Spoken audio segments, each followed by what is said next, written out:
오늘 특별히 이 맥주 감사주일인데 우리가 형식적으로 이 주일이 지나가지 않았으면 좋겠다, 그런 생각이 들고요. 한번 이게 누가 얘기한 게 아니고 제가 한번 정리해 보았습니다. 각 분야에서 인정받는 사람들의 특징이 무엇일까 봤더니, 첫째 보니까 시간을 잘 지키는 사람 아니겠나. 시간. 할렐루야.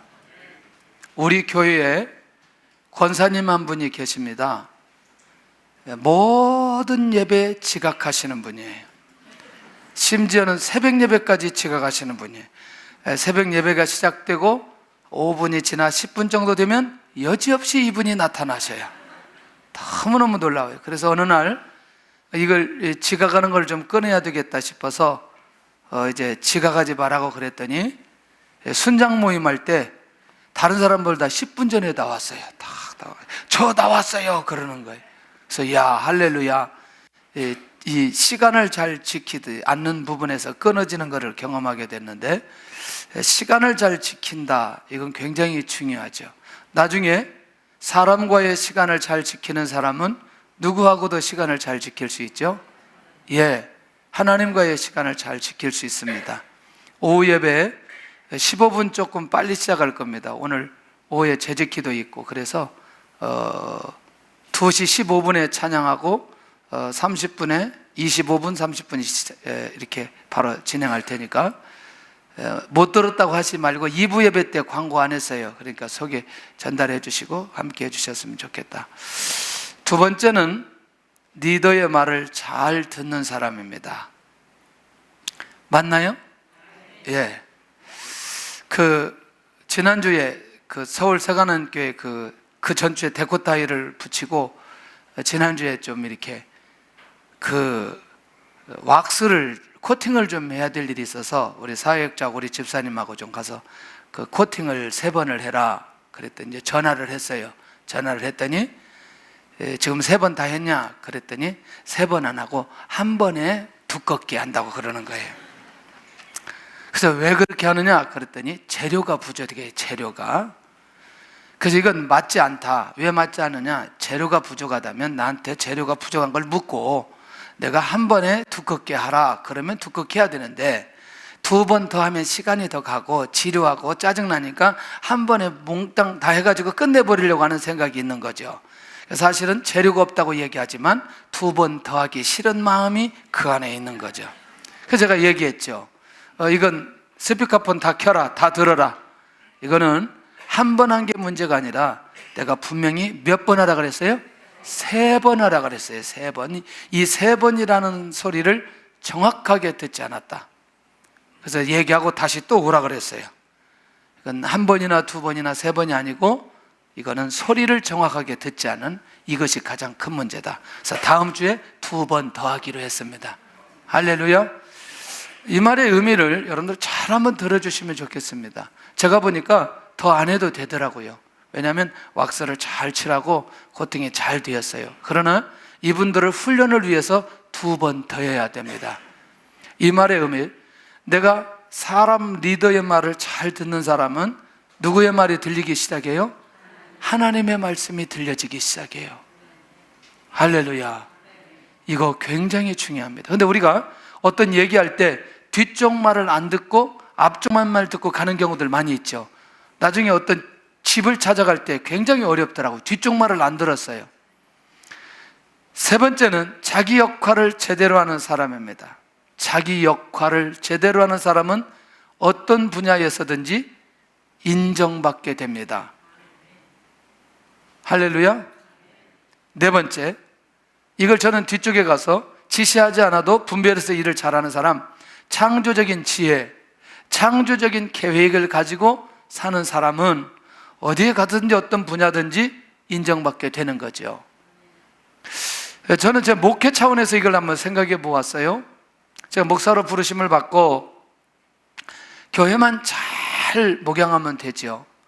아니면 기도만 열심히 하고 다른 거 안 해도 되죠. 그러나 목회자로서 할 수 있는 일들이 굉장히 많이 있나요?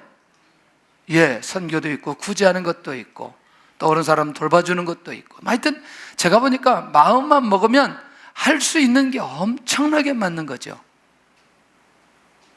오늘 우리가 하나님께서 우리에게 어떤 말씀을 하셨습니다. 그런데 어떤 것들을 맡겨줄 때도 있어요. 그때에 하나님 앞에 기도하고 하나님의 지혜를 구하고 그 일을 잘 감당한다. 신앙적인 부분에서도 역사가 일어날 수밖에 없어요. 인정받을 수밖에 없어요. 자, 각 분야에서 인정받지 못한 사람은 약속을 잘 지키지 않는 사람, 약속을 잘 지키지 않는 사람.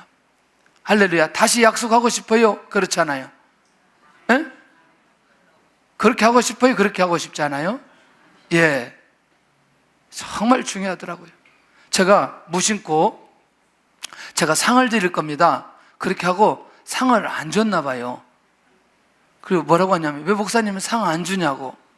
저는 하고 잊어버렸어요. 그래서 내가 이제는 뭐 얘기할 때 적어놔야 되겠다, 그런 생각이 드는 거죠. 적어놔야 되겠다. 왜? 자칫 잘못하면 남발하는 경우가 되기 때문에. 그 다음에 리더의 말에 귀를 잘 기울이지 않는 사람, 이 각 분야에서 인정받지 못하는데, 여러분들 회사 오너가 여러분들 그 직원들을 채용할 때 말을 잘 들어야 돼요? 안 들어야 돼요? 잘 들어야 돼요. 안 들으면 의미가 없다는 거죠. 세 번째, 자기 역할을 잘 감당하지 않는 사람. 쉬운 말로 말하면 직무유기하는 사람은 결국 인정받지 못하게 되고, 창조적인 지혜와 계획이 없는 사람은 이 시대에 사실은 참 인정받기가 쉽지 않다. 여러분들, 그런 면에서 우리가 한번 정리해 보았으면 좋겠어요. 신앙생활을 잘하는 사람은 나와 하나님과의 약속을 잘 지키는 사람이다. 할렐루야. 하나님의 말씀에 귀를 기울이는 사람은 하나님의 인도를 잘 받을 수 있는 사람이고, 자기 역할을 잘 감당하는 사람은 결국 예수 그리스도 안에 주신 말씀의 열매를 맺을 수 있는 사람이고, 이제 창조적인 마음과 지혜가 있는 사람은 하나님께서 지속적인 비전을 허락해 주실 줄로 믿습니다.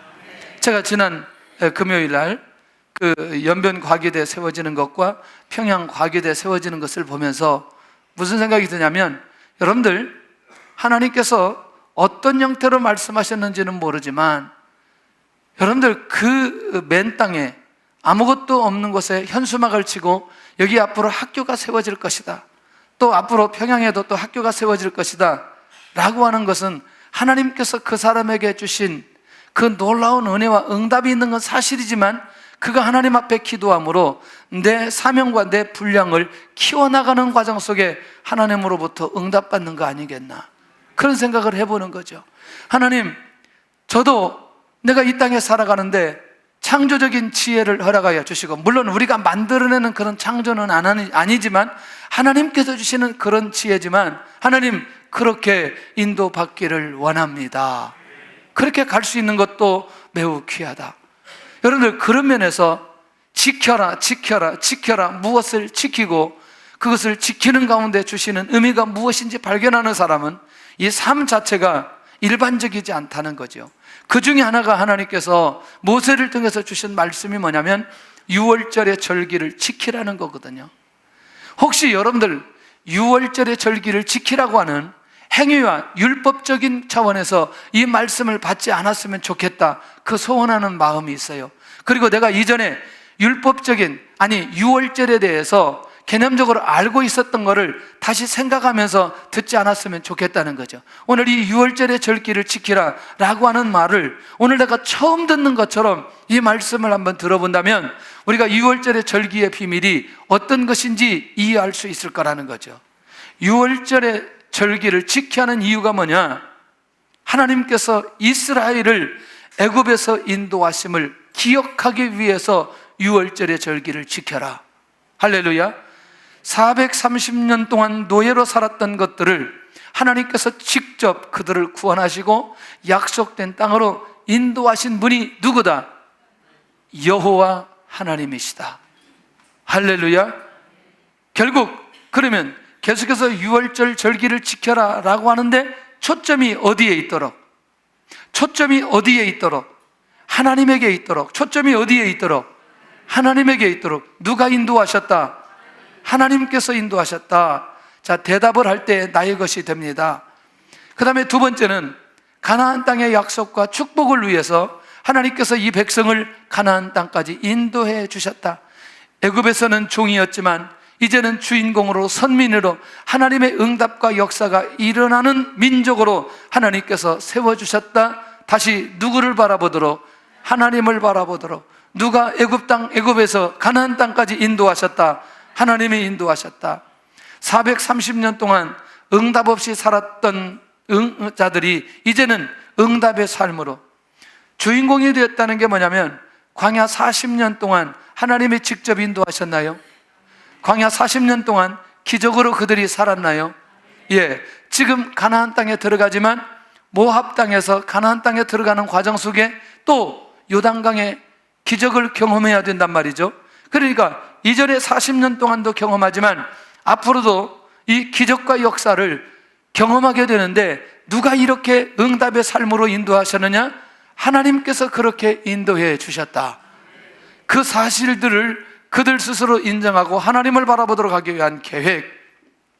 네 번째는 앞으로 오실 메시아로 구원의 역사가 일어났다는 사실을 그들이 느끼고 묵상하도록 하기 위한, 다시 정리한다면 유월절 어린 양을 잡아서 문설주에 삐를 뿌림으로 그 재앙이 넘어가도록 하게 하는 것은, 앞으로 인류 역사의 모든 구원의 문제는 누구를 통해서 해결하신다? 예수 그리스도를 통해서 해결하신다. 이 사실을 그들로 기억하고 믿을 수 있도록 하기 위해서 무엇을 지켜라? 유월절의 절기를 지켜라.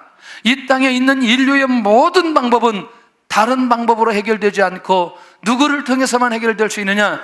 예수 그리스도를 통해서만 해결될 수 있다는 사실을 그들이 믿고 바라볼 수 있도록 유월절을 지켜라. 할렐루야. 그러면 이 유월절에 대한 부분들을 이해하게 되니까 결국 꼭 절기 때만 지켜야 되나요? 아니면 계속해서 매 순간마다 지켜야 되는 절기나요? 매 순간마다. 유월절은 언제 지키라고 하느냐? 민간력으로는 7월 달에 지키도록 했고요, 유대 종교력으로는 정월에 지키도록 했고, 바벨론 포로 이후에는 니산월에 지키도록 했고, 현대에서는 3월과 중순경, 4월 중순경에 해당되는 그 시점에 지켜라.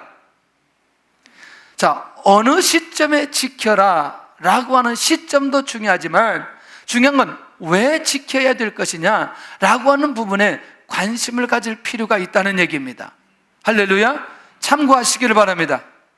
세 번째는, 그러면 그 유월절은 어디에서 지켜야 되느냐? 어디에서 지켜야 되느냐? 어느 분이요, 어느 권사님이 이렇게 얘기하는 거죠. 제가 설교를 PPT를 하고 딱딱 끊어서 하니까 외부에서 다른 분이 와서 설교해가지고 길게 이야기식으로, 소설식으로 하면은 듣기가 매우 힘들다는 거예요. 그래요?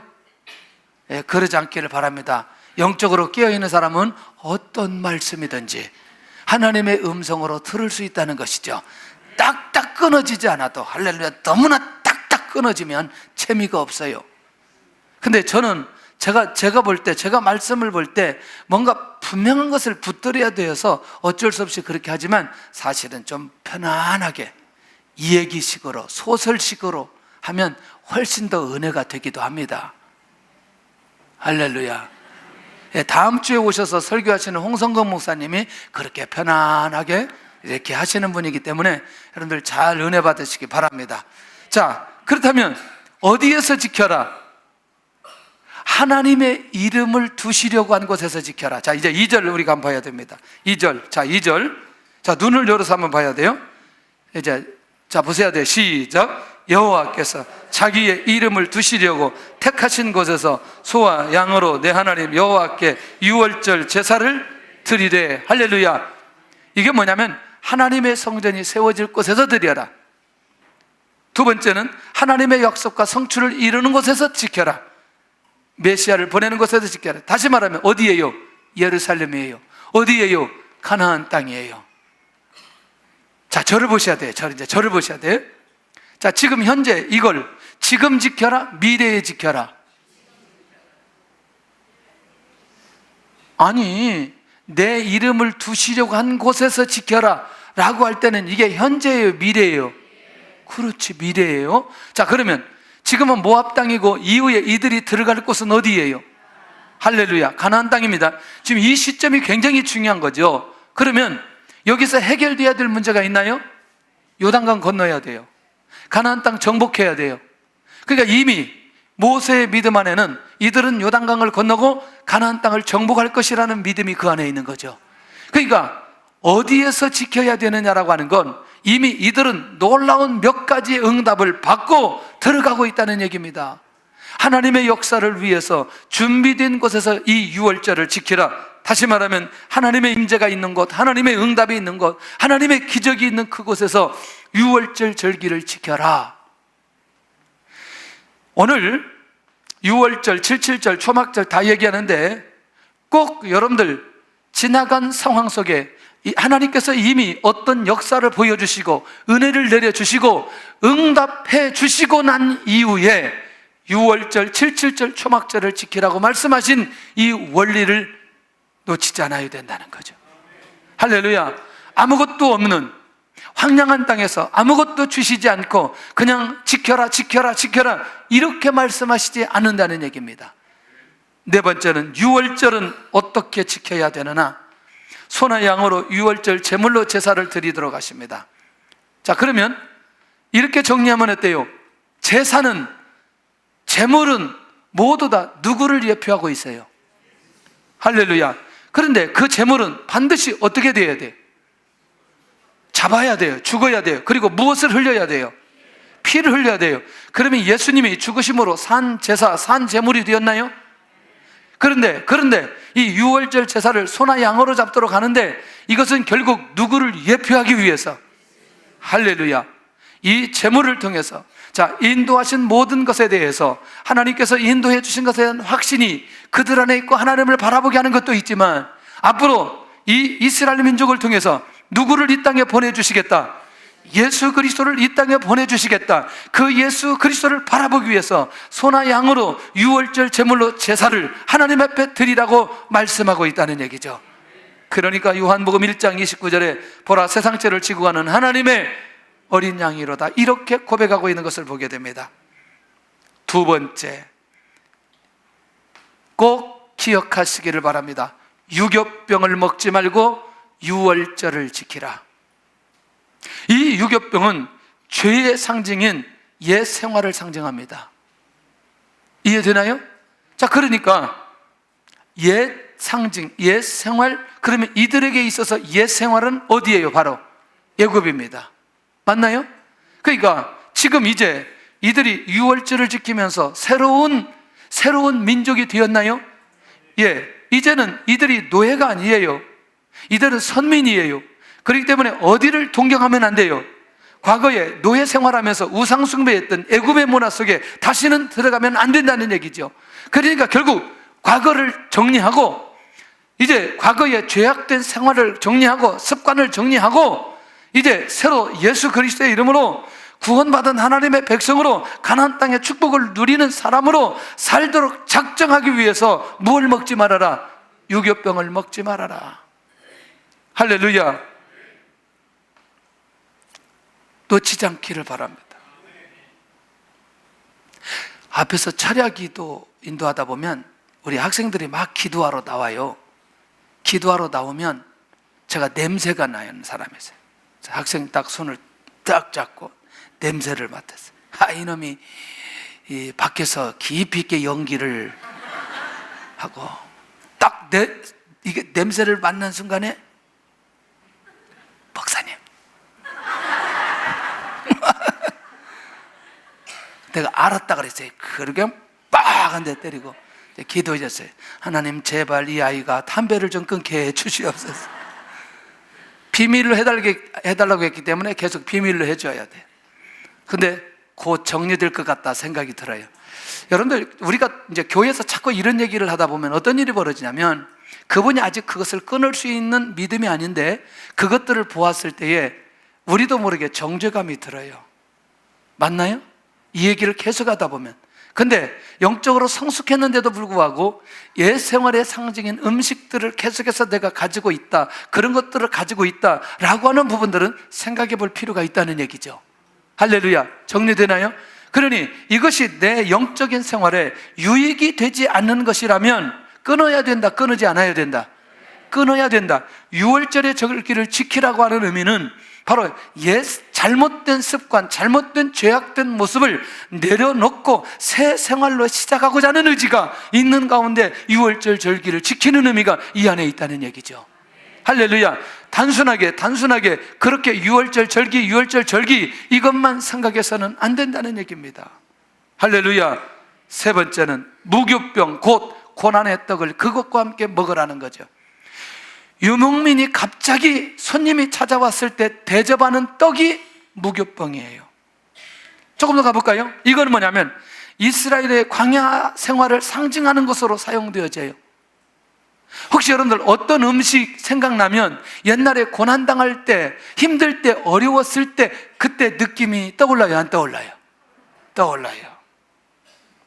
무교병, 꼭 고난의 떡을 그것과 함께 먹어라. 보통 권사님들이 식당에 가면 자기들이 맛있다고 보리밥 딱 시켜가지고 막 비벼가지고 목사님 보리밥 드세요. 보리밥 안 먹는데 몸에 좋대요. 난 몸에 좋아도 보리밥 안 먹어요. 그거 왜 그러냐고. 여러분들 저희 집은요 1년에 항아리에 쌀을 다 넣고 1년 동안 먹는 거예요. 그러니까 항아리가 커요, 안 커요? 커요. 제가 어렸을 때 들어가면 제가 들어가도 남아요. 항아리가 굉장히 커요. 근데 저희 어머니가 주의 일을 열심히 하려니까 돈이 없으니까 쌀을 퍼다가 계속 주의 일을 하는 거죠. 그러니까 저희 아버지가 못 가지고 하도록 하기 위해서 거기다 보리를 넣어버렸어요. 그래서 밥을 하면은 여러분들 이게 제가 보니까 10대 1 정도밖에 안 되는데 도시락을 열면 거의 보리밥이야. 맞아요? 보리 5개만 넣어도 보리밥이라니까. 이게 보리가 왜 이렇게 넓적해, 옛날 보리는요. 근데 친구 도시락을 딱 열면 친구 도시락 하얀 쌀밥에 거기다 계란 후라이까지 딱 올려놨는데 와 미치겠어요. 그냥 그걸 먹고 싶어서.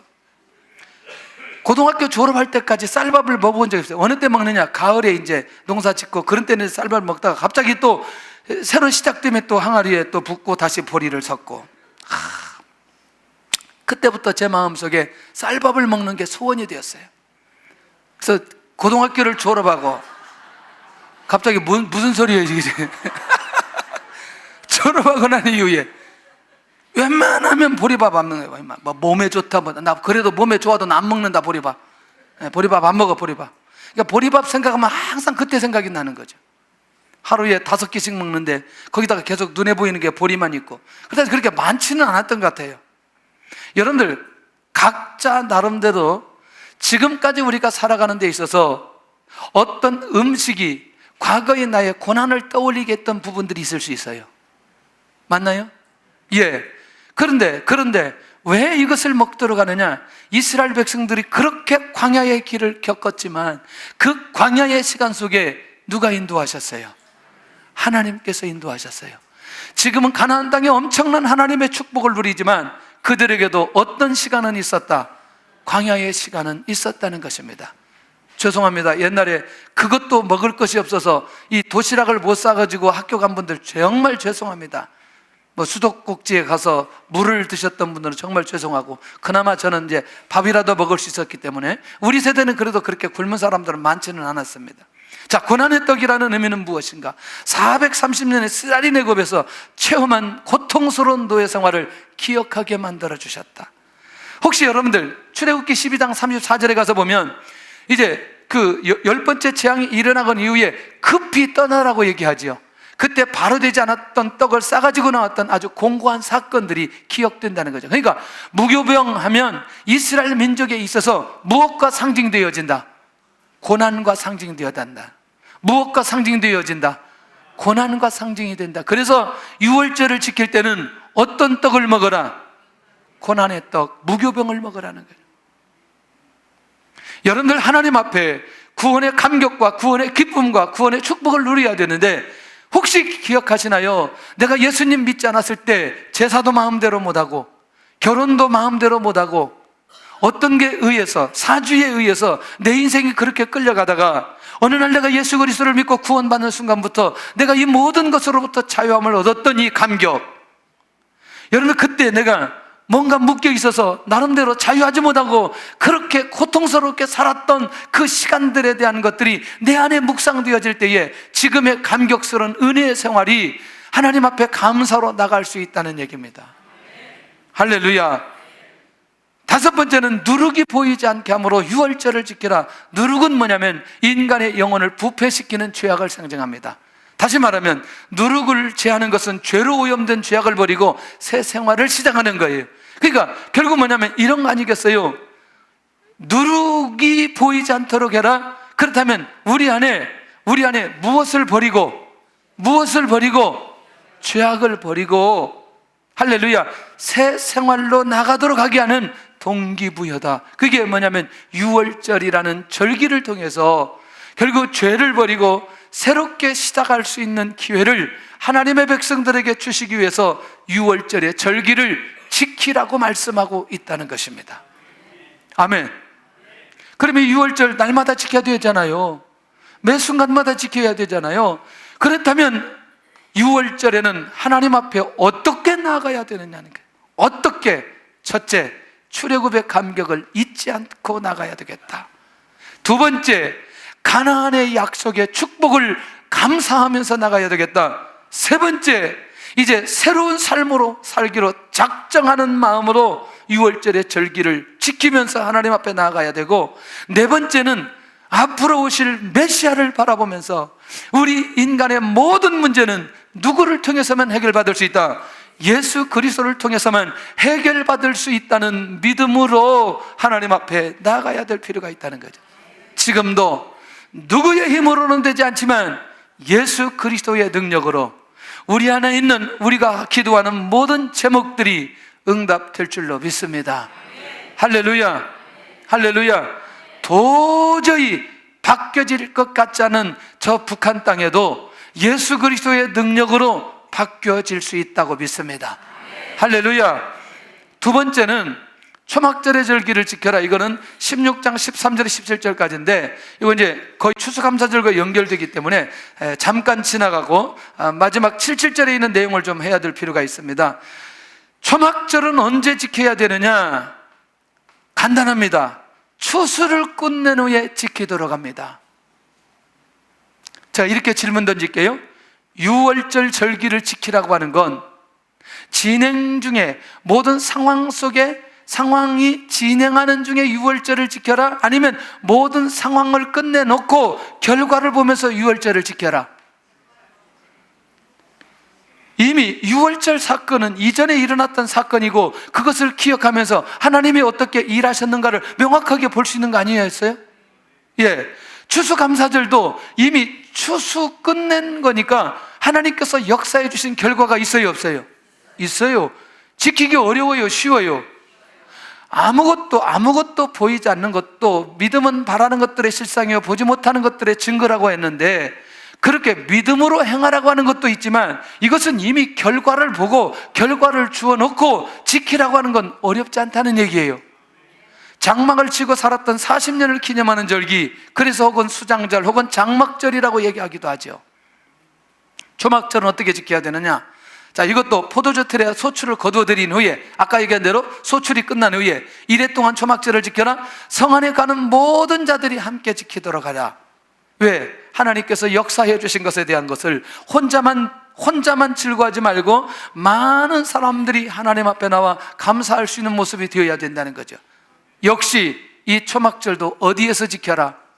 하나님께서 이름을 두시려고 한 곳에서 초막절을 지켜라. 그 다음에 하나님의 약속된 땅에서 지키고 하나님의 축복을 누리는 현장에서 지켜라. 이것도 전체적으로 얘기한다면 추수한 것들을 보면서 나아갈 수 있도록 그렇게 하는 것을 보게 됩니다. 자, 그렇다면 초막절에는 하나님께 어떻게 나아가야 되느냐? 온전히 즐거워하는 마음으로 나와라. 두 번째, 초막절에 하나님 앞에 나올 때 절대로 무엇으로 나오지 말아라? 빈손으로 나오지 말아라. 왜? 하나님께서 추수를 하게 했는데 추수에 대한 결과를 백성들이 목격할 수 있나요? 목도할 수 있나요? 그러니 지금껏 유월절과 오늘 초막절의 상황들은 여러분들 지금까지 주신 은혜에 대해서 얼마만큼 가지고 나갈 수 있을까요? 얼마만큼 가지고 나갈 수 있을까요? 아무리 많은 것을 가지고 나온다 할지라도 지금까지 주신 은혜와 비교될 수 있을까요? 없을까요? 없지요. 자신의 감사를 고백할 수 있는 모습으로 나아오라는 거죠. 할렐루야. 이제 중요한 오늘 셋째 77절의 절기를 지키라고 말씀하고 있습니다. 자, 눈이 열려져서 이 비밀을 우리가 잘 알아야 될 필요가 있다는 거죠. 이 77절은 어느 때에 지키도록 하느냐? 추수를 시작한 50일째 되는 날에, 추수는 6월절 두째 날 첫 열매의 단을 바치는 것으로 시작하고, 좀 여러분들에게 도움을 드리기 위해서 이스라엘의 보리가 익는 시기가 4월에 익습니다. 밀은 이보다 늦게 익는데 5월, 6월까지 가게 돼요. 몇 주예요? 4월부터 6월까지 하면 몇 주예요? 한 12주 되나요? 12주. 근데 몇 주 지나고 나서? 7주. 그러니까 추수하는 기간이 굉장히 길다는 얘기예요. 이렇게 저렇게. 자, 7주의 시간을 둔 것은 완전한 추수가 끝난 시점에서 드리도록 해라. 완전한 열매, 완전한 응답, 완전한 역사가 일어나고 난 시점에 드리도록 해라. 어려워요? 쉬워요? 쉬워요. 왜? 과정이 아닌 끝난 시점에 드리도록 하기 때문에 이 절기 지키는 것은 그렇게 어렵지 않다는 얘기입니다. 할렐루야. 이 말이에요. 하나님께서 역사해 주시는 장소가 있어요. 하나님께서 역사해 주셨던 환경이 있어요. 하나님께서 역사해 주셨던 결과가 있어요. 이것들을 먼저 주시고 77절의 절기를 지키라고 말씀하고 있다는 거죠. 아까 말씀드린 대로 그렇게 어려운 건 아니라는 겁니다. 하나님께서 우리에게 말씀하실 때 우리로 하여금 어떤 말씀을 지키고 순종해야 될 때는 우리가 감당하기 어려운 것들을 하나님께서 요구하는 게 아니고 이미 우리 눈앞에 그렇게 지킬 수 있는, 감사할 수 있는, 영광 들 수 있는 환경들을 하나님께서 주시고 지키라고 말한다는 거예요. 아침에 갑자기요, 화장실에서 뭘 보는데 제주도에서 하루에 2건씩 사고가 난다는 거예요. 과속을 해가지고 바닷속으로 들어가는데 바닷속으로 들어가면 다 죽는다는 거죠. 아침에도 저기 그 음주운전한 사람이 갑자기 뭔가 택시가 딱 바닷속에 들어갔는데 봤더니 3명이 죽었다는 거예요. 이게 하루에 2건씩 일어난대. 2건씩. 여러분들 제주도 가면 절대로 렌트 가지 말고 그냥 관광버스 타면서 그냥 관광하세요. 저 같은 사람은 제주도에 가면 안 돼요. 운전하면 안 돼요. 그냥 막 달리기 때문에 안 돼요. 자, 무슨 얘기죠? 생명을 지켜주신 하나님. 별로 아멘을 안 해요. 왜? 지금 우리가 이 생명을 가지고 산다는 게 얼마나 감사한지요. 지금 세계, 하여튼 뉴스가 나오면 전부 다 어떤 뉴스예요? 사람이 죽는 뉴스예요. 그런 면에서 이미 우리는 역사의 장소, 역사의 환경, 역사의 결과를 가지고 있는 거 아닌가요? 예? 얼마나 감사한지 몰라요. 그런 면에서 여러분들 이 감각들이 항상 우리 안에 있어야 된다는 거죠. 우리의 존재, 지금 나의 존재, 오늘 우리 공동체의 존재, 우리 교회, 하나님 인도하시는 분과 우리 민족을 통해서 하나님께서 일하시는 것 얼마나 귀한지. 정진호 교수님이 그런 얘기 하더라고요. 대한민국 여권을 가지고 있는 게 선교하는 데 너무너무 좋다는 거예요. 어떻게 우리나라 여권이 이 전 세계적으로 이렇게 어느 나라에 가도 이제 비자를 받지 않아도 들어갈 수 있는 나라들이 굉장히 많이 있어서 우리나라 여권 가지고 가면 선교하기가 그렇게 어렵지 않다는 거죠. 누가 우리 민족을 이렇게 만들어 주셨어요?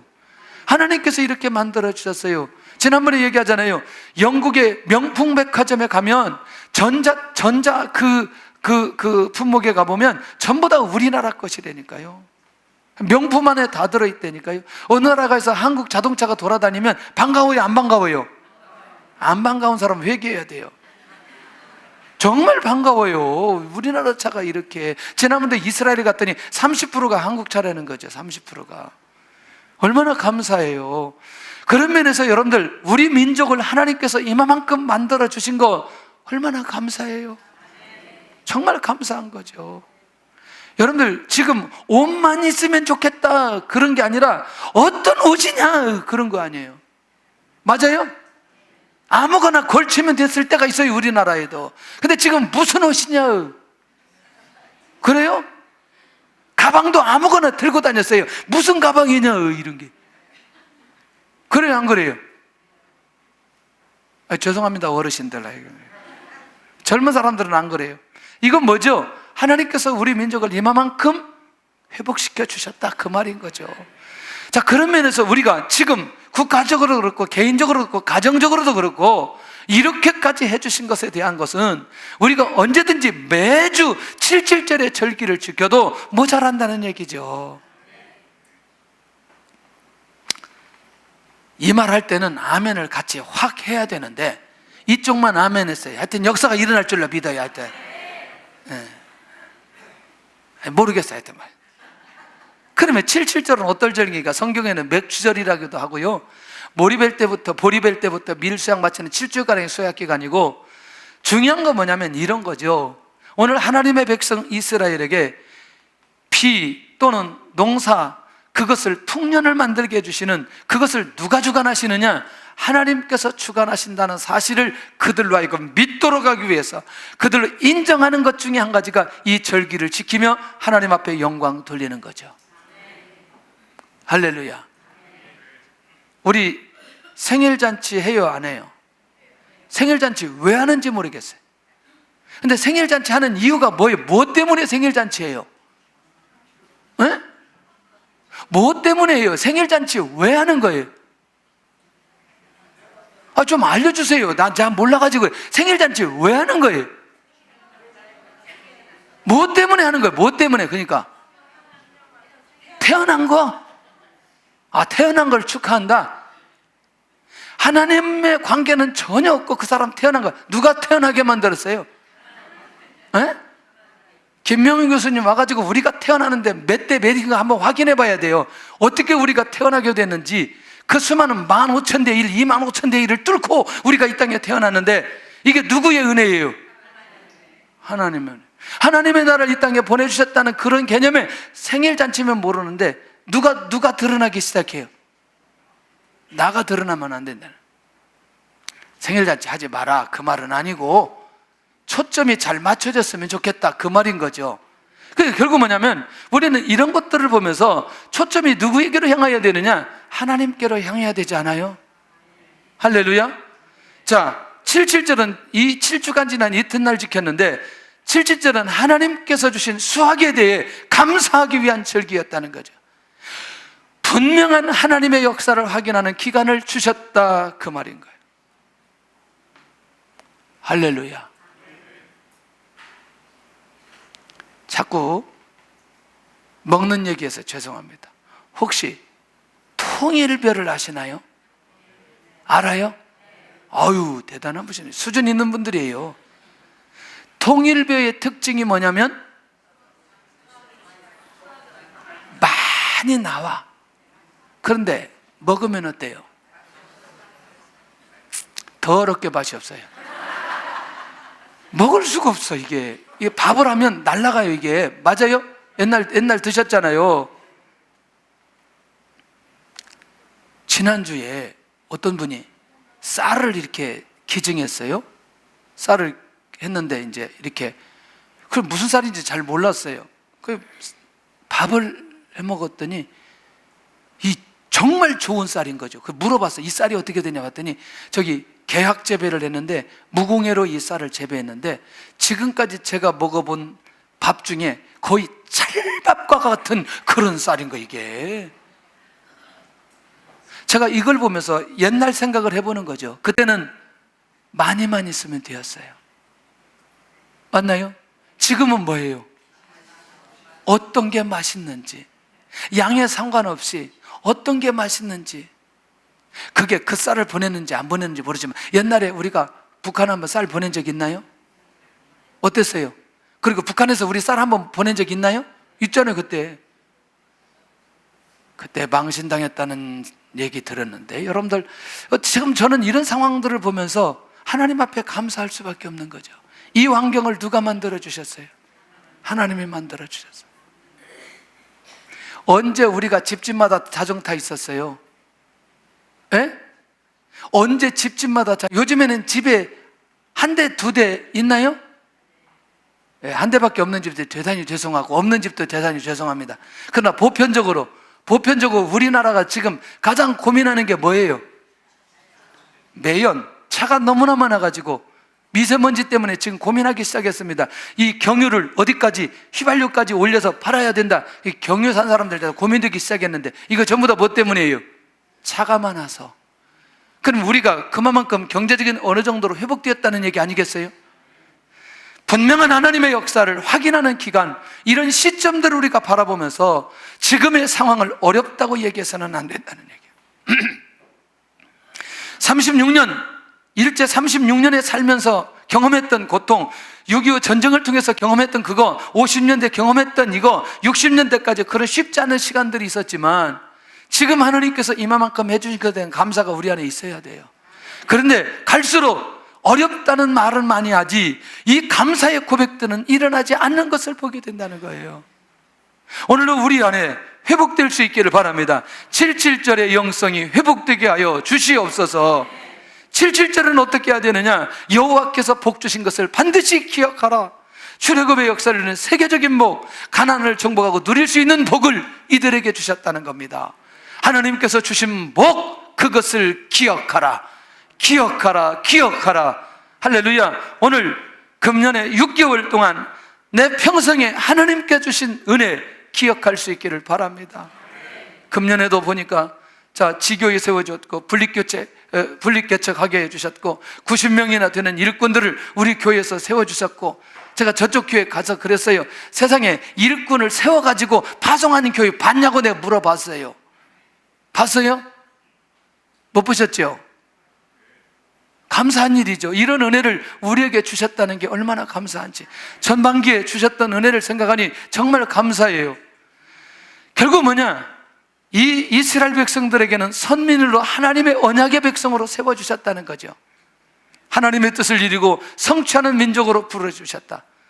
세 번째는 내 힘을 헤아려 자원하는 예물을 드리라고 말씀하고 있습니다.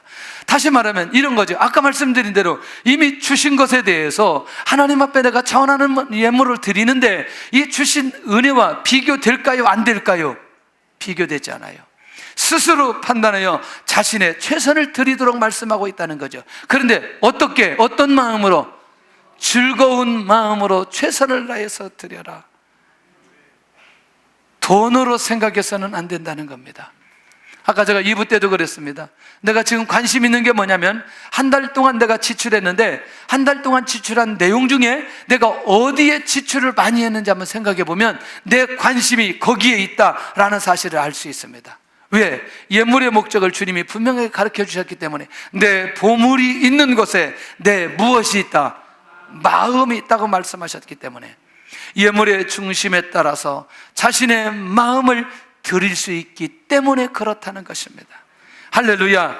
그런 면에서 우리가 이 77절의 절기를 드리면서 내 마음이 하나님에게 있다는 사실을 어떤 형태로든지 하나님 앞에 고백하며 인도받아가 볼 필요가 있다는 얘기입니다. 할렐루야.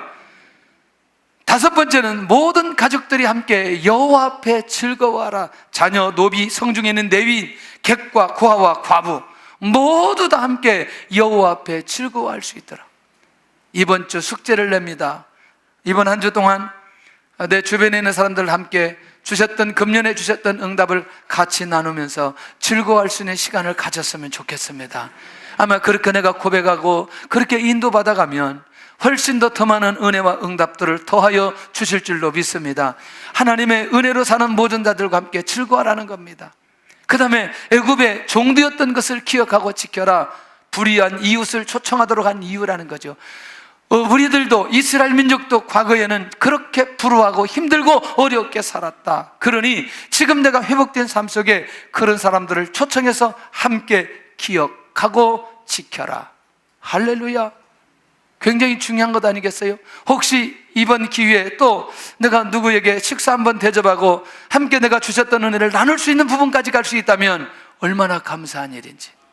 과거의 노예지만 지금은 풍성한 복을 누림에 대해서 하나님 앞에 기억하고 인도받도록 하는 것을 보게 됩니다. 자, 이걸 바로 정리할게요. 신약시대 7.7절을 대신해서 오순절이라고 지킵니다. 이 오순절 성령의 역사가 일어남과 동시에 구속의 역사가 시작되었고, 영적인 의미에 무엇을 완성시켰느냐? 교회를 세워주셨던 것을 보게 된다. 결국 뭐냐면 이 7.7절과 오순절 성령 강림이 이미 이 상황을 통해서 예표해 놓으셨고, 오순절의 성령 강림의 비밀을 알려주시는 의미의 이 7.7절의 비밀들을 놓치지 않았으면 좋겠다. 할렐루야. 그래서 결국에는 교회가 세워지고 곳곳마다 하나님의 나라가 확장되었던 것을 보게 됩니다. 하나님을 바라보는 자, 그리스도의 중심으로 살아갈 수 있습니다. 그리스도의 중심으로 살아가는 자, 기도로 깨어 있을 수 있습니다. 기도로 깨어 있는 자, 구원의 역사가 일어날 수 있습니다. 할렐루야. 오늘도 이런 놀라운 비밀들이 우리 안에서 이루어졌으면 좋겠다. 결론입니다. 내가 지켜 행해야 될 것은 무엇인가? 내가 감사하며 살고 있는 것이 무엇인가? 나는 어떤 마음으로 하나님 앞에 나아가는가? 내 삶의 6월절, 7.7절, 초막절의 의미를 찾고 있는가? 오늘 이 맥주자 감사 주의를 통해서 하나님, 다시 한번 내가 하나님의 은혜에 감사하며 감격하며 살아가게 하여 주옵소서.